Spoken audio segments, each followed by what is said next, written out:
Does हेगेमनी means?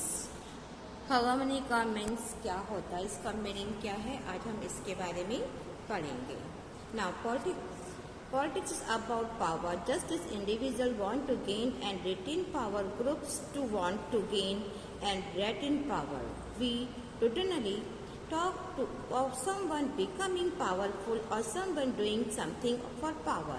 In the case of world politics, two countries and group of countries are engaged in constantly trying to gain and retain power. This power is in the form of military domination, economy power, political plot and the culture superiority. Means ये है कि politics एक ऐसी story है जो power के चारों ओर घूमती है। किसी भी इंडिविजुअल मैन की तरह या इंडिविजुअल की तरह या एक ग्रुप में भी एक ताकत का पाना अपने अंदर कायम रखती है। चाहे कोई इंडिविजुअल व्यक्ति जो पावरफुल हो तो वो भी हो सकता है, एक ग्रुप जो पावरफुल हो सकता है।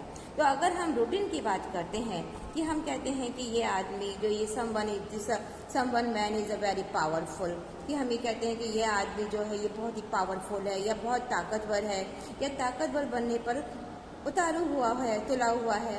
तो वर्ल्ड पॉलिटिक्स में भी हम अलग अलग कंट्रीज़ के बारे में या कंट्रीज़ के ग्रुप के बारे में जो कि पावर पाने के लिए अपनी इस पावर को गेन रखने की लगातार कोशिश करते हैं। तो इस पावर में वो मिलिट्री की डोमिनेंसी, साथ में अपनी इकोनॉमी पावर और पॉलिटिक्स की पावर के साथ साथ अपने कल्चर को भी एक सुपरिटी के रूप में दिखाते हैं। Now, therefore, if we wanted to understand what politics is, too necessary that we understand the distribution of power among the countries of the world. For the instance, during the year of the Cold War 1945 to 1991, power was divided between the two groups of the country that the US and the Soviet Union represented the two camps of the center of power in international politics during that period. The collapse of Soviet Union left the world with only a single power, the United States of America. Sometimes the international system dominated by the sole superpower of hyperpower is called unipolar system. There appear to be a misapplications of the idea of pole derived from the physics. It may be more appropriate to describe an international system with only one center of power by term hegemony.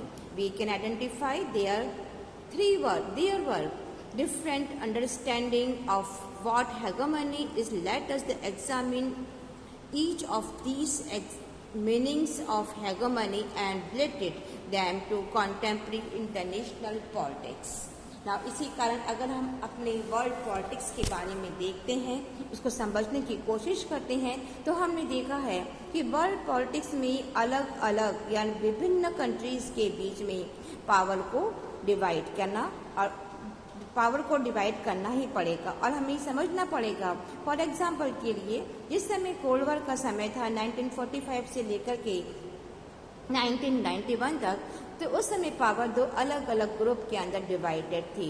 कौन कौन सी? वो थी आपकी America और USSR के बीच में। तो अलग अलग पावर को सेंट्रलाइज करने के बारे में हम कहते हैं कि यूएसआर की क्रॉस को होने के बाद में दुनिया में सिर्फ एक ही पावर बची थी और वो थी आपकी अमेरिका। तो इंटरनेशनल सिस्टम के अंदर एक डोमिनेशन या हम कहें यूनिपोलर सिस्टम की व्यवस्था भी कही जा सकती है। फिजिक्स के लिए अगर आप कहती हो पोल क्या होता है? पोल अपने आप में एक इंटरनल सिस्टम है, अपने आप में एक भ्रामक तरीका है। मिस एप्लीकेशन मतलब कहते हैं भ्रामक प्रयोग, अपने आप में भ्रम करने वाली बात है। जैसे हमने देखा है ग्लोब के अंदर कि ग्लोब के दो पार्ट होते हैं, south pole and north pole. तो इस प्रकार से भी हम ये देख सकते हैं कि ये जो वर्ल्ड है, वर्ल्ड की पावर को दो पार्ट में डिवाइड किया गया है। एक है आपका यूएसए और एक यूएसएसआर। तो यूएसएसआर की क्लॉज होने के साथ ही ये जो मिस एप्लीकेशन सिस्टम है वो हमें दिखाई पड़ता है।